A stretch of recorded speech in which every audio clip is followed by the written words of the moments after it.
Hey everybody, welcome to Freedom Prepper.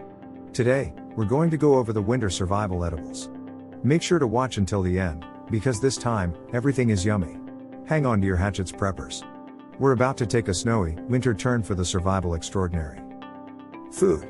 If you're like me or any of the other 7 billion people on the planet, then you like to eat. There's something about it, can't quite put my finger on it, that's important. Maybe it's that something bad happens if you don't eat.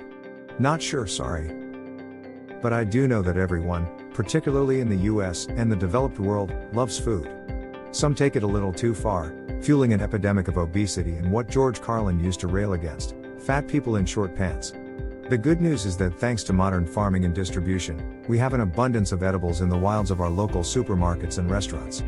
However, preppers know that the usual can change, especially in an outdoor survival scenario.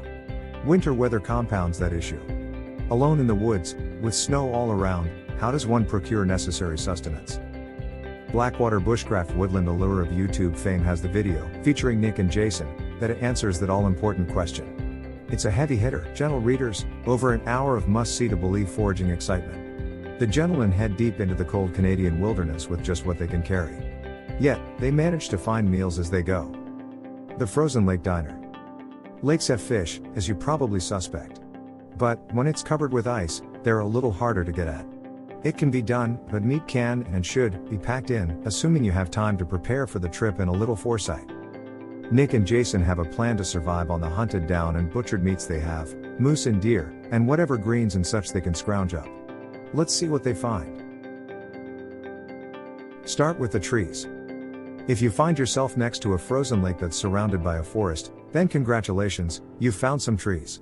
This can be food for you. And no, you don't have to channel your inner termite to chow down. The trees are going to be a good bet for a place to establish your survival shelter. While you're camped out, you can take advantage of the bounty of nature.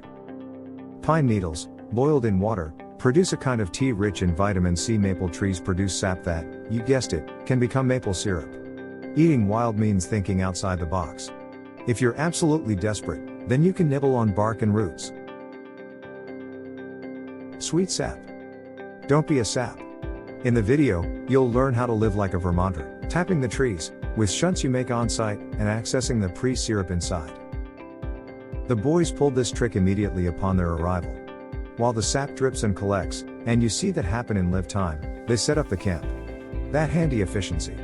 They top off their ingenuity with class, adding coffee and tobacco to the party.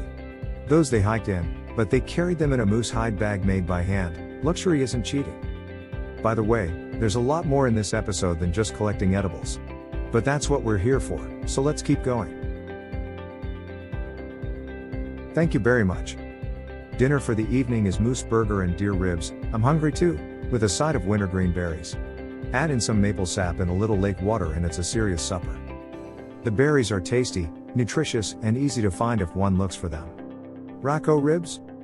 Let's stop right here for a second.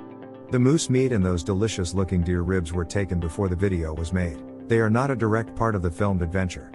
Now think. Where do deer and moose live? That's right, in the wild.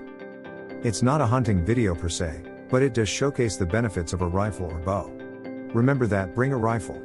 And then, your time in the woods will be well spent. Also, a gun might keep you from becoming someone else's meal. Bears and wolves, and cannibal hordes, oh my.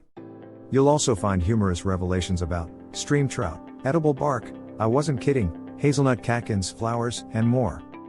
Yummy! Along with foraging and gathering, you'll also learn some good campfire cooking techniques.